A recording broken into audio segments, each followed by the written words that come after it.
बिस्मिल्लाहिर्रहमानिर्रहीम। कल बहुत बड़ी रात थी, इबादत की रात थी। लोगों ने अल्लाह के हुजूर बातें की, अपनी मग़फ़िरत मांगी, अपने लिए दुआएं मांगी और मुल्क पाकिस्तान के लिए भी दुआएं मांगी। आज बड़ा दिन है क्योंकि बड़ी अदालत सुप्रीम कोर्ट में आज इलेक्शन, पंजाब और केपी के जो इलेक्शन है, जो पंजाब में डेट दी गई है 14 मई की इलेक्शन, उसकी पेशरफ्त पे बात होगी। आज सुप्रीम कोर्ट में हमारे स्टेट बैंक के नुमाइंदे जाएंगे और तफसीलन रिपोर्ट जमा करवाएंगे सुप्रीम कोर्ट में, क्योंकि कायमा कमेटी ख़जाना ने कल मुस्तरद कर दी जो थी कि सुप्रीम कोर्ट का हुक्म था कि पैसे दिए जाएं इलेक्शन कमीशन को, और कल पार्लियामेंट में भी उसकी मंजूरी दी गई। आज फिर पार्लियामेंट का इजलास है, आज फिर पार्लियामेंट का इजलास बुलाया गया। आप इस सब चीज़ें देखें कि कितनी मज़े की चीज़ें हैं। ईद से 2 दिन पहले पार्लियामेंट का इजलास इस्लामाबाद में जारी है। इससे पहले मेरा ख्याल आवाम के लिए कभी भी ये पार्लियामेंट के इजलास इस तरह नहीं हुए। अपने आप को बचाने के लिए पार्लियामेंट के ये इजलास मुनक़द किए जा रहे हैं। अगर हम दूसरी तरफ मुल्क में बात करें तो मुल्क में इस टाइम तकसीम जो है बहुत वाज़ेह हो चुकी है, बढ़ चुकी है तकसीम।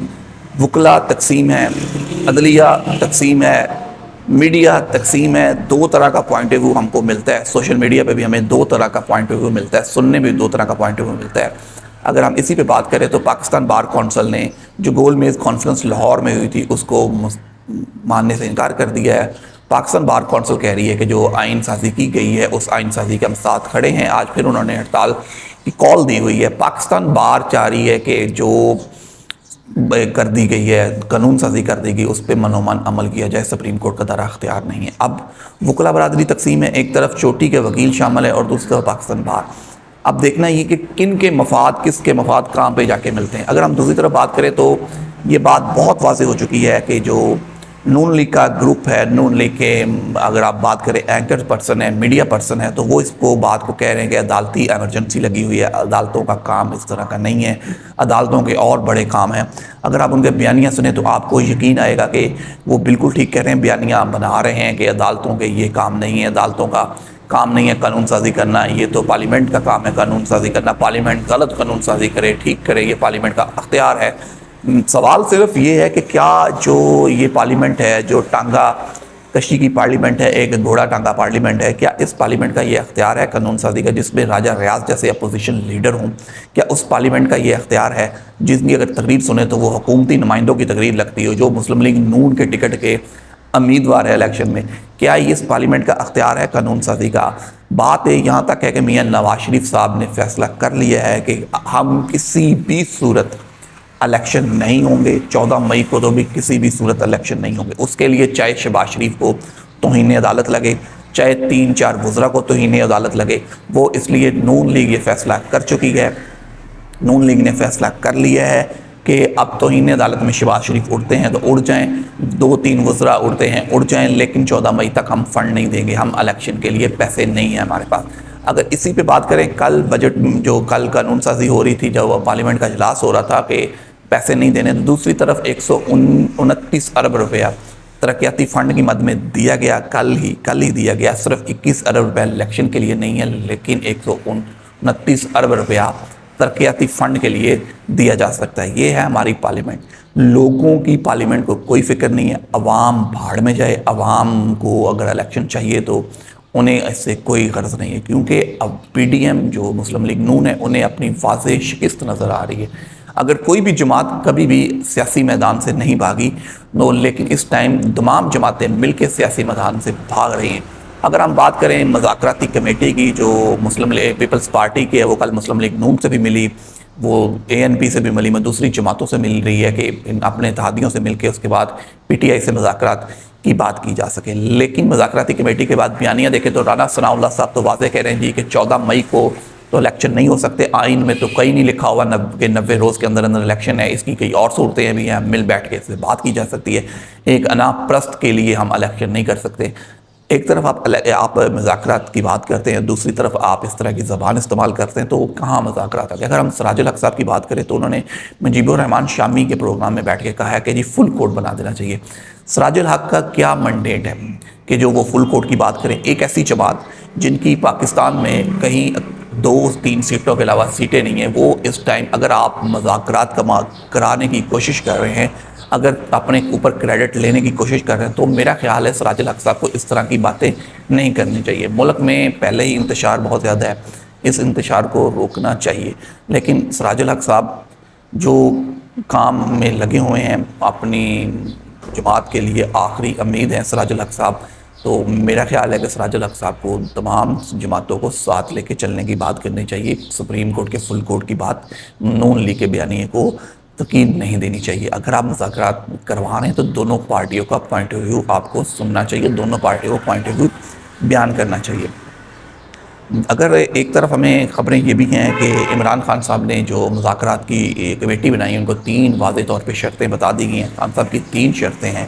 پہلی شرط تو یہ کہ ان پہ جتنے بھی مقدمات ہیں وہ تمام ختم کیے جائیں, جتنے بھی مقدمات ہیں عمران خان صاحب پہ وہ ختم کیے جائے. دوسری ان کی واضح ایک شرط ہے کہ پی ٹی آئی کے جتنے بھی استعفے دیے گئے تھے وہ تمام استعفے واپس لیے جائیں اور پی ٹی آئی کو قومی اسمبلی میں جانے دیا جائے, پی ٹی آئی قومی اسمبلی میں جائے گی. اگر یہ بات ہے, تیسری ہے کہ الیکشن پہ بیٹھ کے بات ہو سکتی ہے.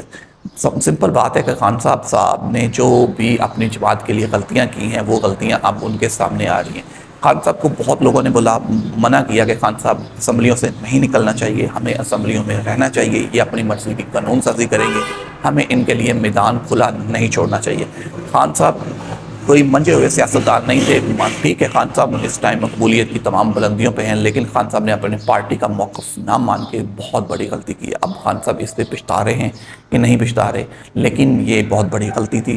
حکومت کو میدان کھلا ملا, حکومت اپنی مرضی کی قانون سازی کر رہی ہے. اگر پی ٹی آئی اس ٹائم اسمبلی میں ہوتی تو حکومت اس طرح کی کوئی بھی قانون سازی نہ کر سکتی. پی ٹی آئی اس ٹائم بیٹر پوزیشن میں ہوتی اور الیکشن بھی ہوتے, لیکن خان صاحب کی یہ غلطی. اس کے بعد اگر ہم بات کریں کے پی کے اور پنجاب کی اسمبلیاں جو تحلیل کی گئی, اس پہ بھی خان صاحب نے بہت جلد بازی کی. تمام لوگ اس بات پہ قائم تھے کہ سپریم کورٹ میں بات جا چکی ہے تو خان صاحب کو اسمبلیاں تحلیل نہیں کرنی چاہیے. خان صاحب کہہ رہے ہیں جی ہم نے آئینی اور قانونی ماہرین سے بات کی تھی کہ انہوں نے کہا تھا کہ 90 روز کے اندر اندر ہر صورت الیکشن ہو گئے, تو یہ ہو گئے خان صاحب 90 دن کے اندر اندر الیکشن. خان صاحب ایک جذباتی فیصلے سے اپنی پارٹی کو جو نقصان پہنچاتے ہیں اس کے بعد اس پہ بازد ہو کے لگے رہتے ہیں. اگر ہم ایک طرف یہ بات کریں, دوسری طرف بات کریں, کل 19 اپریل کو تمام پی ٹی آئی کے لوگوں نے ٹکٹیں جمع کروانی ہے الیکشن میں. تو اگر الیکشن 14 مئی کو ہے تو اب فیصلہ ہے, ہمیں پتہ چلا ہے کہ ہمارے ذرائع خبریں بھی آ رہی ہیں کہ 80% ٹکٹوں کا فیصلہ ہو چکا ہے, جس میں جو قومی اسمبلی کے امیدوار ہیں وہ قومی اسمبلی کا الیکشن لڑیں گے. وہ پنجاب میں نہیں آئے, جیسے فواد چودھری صاحب, شاہ محمود قریشی, حماد اظہر, یہ قومی اسمبلی کا الیکشن لڑیں گے, یہ صوبائی الیکشن نہیں لڑیں گے. بہت خبریں تھیں پچھلے دنوں, یہ خبریں پی ٹی آئی کے گروپس میں تھیں. پی ٹی آئی کے لوگ بات کر رہے تھے کہ آنے والے فیوچر کے جو وزیر اعلیٰ ہے وہ حماد اظہر صاحب ہوں گے, لیکن عمران خان صاحب نے تمام خبروں کی جو ہوا تھی, غبارے میں ہوا, وہ نکال دی ہے اور انہیں حکم دیا گیا ہے کہ وہ اپنے قومی اسمبلی کے الیکشن لڑیں گے. بہت سے لوگوں کے نام سامنے آ رہے ہیں جنہیں ٹکٹس نہیں ملیں گی, وہ ٹکٹ لینے میں ناکام ہوئے. دیکھتے ہیں یہ فیصلہ آج ہو جائے گا. پی ٹی آئی آج اس پہ اعلان کرے گی. آج اسلام آباد میں حکومت کی اتحادیوں کی بیٹھک بھی ہے, وہ بیٹھیں گے اور فیصلہ کریں گے سپریم کورٹ میں کیا ہونے جا رہا ہے. آج سپریم کورٹ دیکھتے ہیں بڑا حکم نامہ بھی جاری کر سکتی ہے, توہین عدالت کا حکم نامہ بھی آ سکتا ہے. شہباز شریف آج مشکل میں بھی آ سکتے, حکومت مشکل میں بھی آ سکتی. کیا یہ عید جو ہے وہ اس طرح آسانی سے گزر جائے گی؟ کیا یہ عید اسی طرح ہم ہنگامہ خیزی میں گزرے گی؟ کیا یہ نہ ہو عید کی چھٹیوں میں بھی سپریم کورٹ کی عدالت لگ سکے؟ کیونکہ پاکستان کو رات 12 بجے اگر عدالت لگتی تو عید کی چھٹیوں میں بھی عدالت لگ جائے گی, اور یہ بھی ہو سکتا ہے کہ عید کی چھٹیوں میں ہی قومی اسمبلی کا اجلاس بھی منعقد ہوتا رہے. یہ تو آنے والے دن بہت دور نہیں ہیں, کیونکہ اب 14 مئی زیادہ دور نہیں ہے. ابھی تک ذرائع جو خبر دے رہے ہیں کہ حکومت کبھی بھی کسی بھی صورت 14 مئی کو الیکشن نہیں کروا رہی. حکومت کے لیکن فی الحال ہاتھ پاؤں بندھ چکے ہیں. حکومت کو کس کی مدد ہے, کون سے تخت پرل کے حکومت کی مدد کے لیے میدان میں اترتے ہیں, یہ آنے والا وقت بتا دے گا. کیونکہ تمام لوگ ایکسپوز ہوتے جائیں گے. جسٹس جو ہمارے ہیں وہ ایکسپوز ہو چکے ہیں, بار کونسلیں ہماری ایکسپوز ہو چکی ہے, میڈیا ہمارا ایکسپوز ہو چکا ہے. اب سیاستدان وہ تھے وہ پہلے ایکسپوز ہو چکے تھے. اب دیکھتے ہیں کہ آنے والے دنوں میں اور کون ایکسپوز ہوتا ہے. یہ تو آج بڑی عدالت لگے گی تو بڑا فیصلہ شام تک کوئی نہ کوئی اس کا فیصلہ آئے گا. جو اسٹیٹ بینک کی رپورٹ جائے گی تو اس پہ کیا حکم نامہ واضح آتا ہے. شہباز شریف پہ توہین عدالت کا خطرہ بڑھ جاتا ہے, یہ تو وقت بتائے گا. فی الحال کے لیے آج کے لیے اتنا ہی. مجھے دیجیے اجازت. اپنے دوست احباب کا بہت سا خیال رکھیے گا. اللہ حافظ.